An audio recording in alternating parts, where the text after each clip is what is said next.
Last week, we addressed the questions relating mortgage payments and goals. Now, I must emphasize here the need for careful financial planning, especially for individuals just starting life, for instance, getting married or just setting up a home.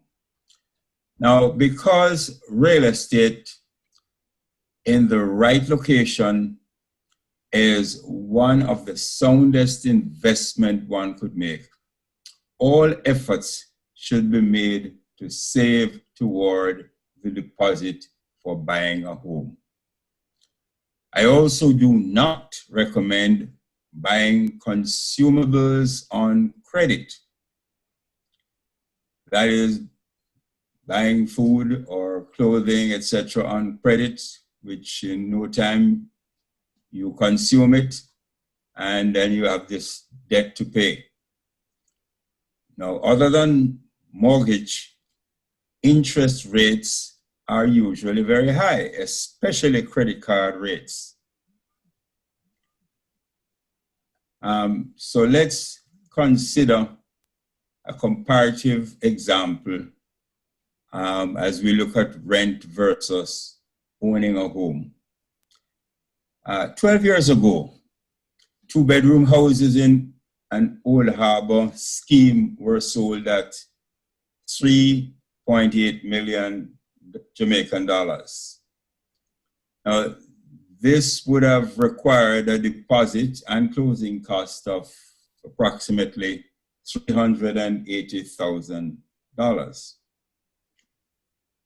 So the monthly mortgage for the 12-year period at a rate of $33,000 per month would work out at $4,752,000 over the 12 years. When you add that to the cost, the deposit and closing cost, you're looking at $5,133,000 that you would have paid for living in a 2-bedroom house over a 12-year period. Now, if you had rented instead of purchasing, the rental of a similar house starting at, say, $20,000 per month, and when you add the increase, the annual increase of 7.5%, it would work out at $4,413,695 over the 12-year period. Comparing that with the $5,132,000, you'll find that the investments in purchasing would have been roughly $700,000 more than renting. But what one has to be careful to understand is that 4.4 million that was paid for rent is lost. It's an expense, it's not an investment. So you have no chance of getting that back. Whereas that same house, the developer is now selling similar houses for $12 million. So the inflation over the 12-year period has taken 3.8 million up to 12 million.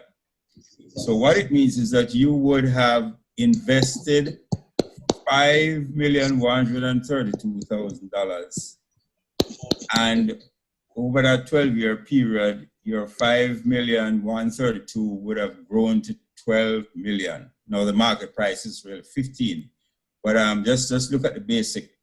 12 million is what inflation has done. So that gives you a final gain of $6,868,000. So you would have lived there for 12 years, basically free, and end up with, if you were to sell it, at least you have the value of an extra $6.8 million. Whereas if you had rented, you would have spent $4.4 million and have nothing to show for it at the end of the period.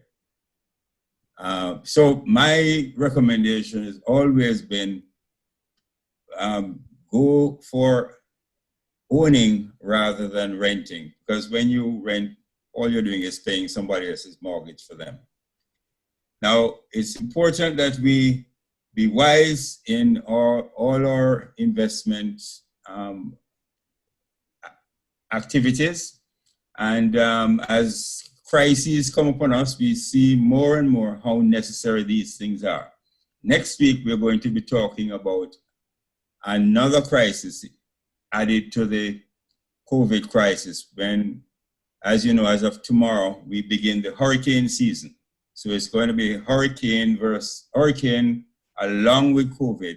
We're going to be discussing that next week, how we deal with resources in the midst of those two crises. May the Lord continue to help us to be wise and to seek him first in everything. We now hand over to our messenger for the morning.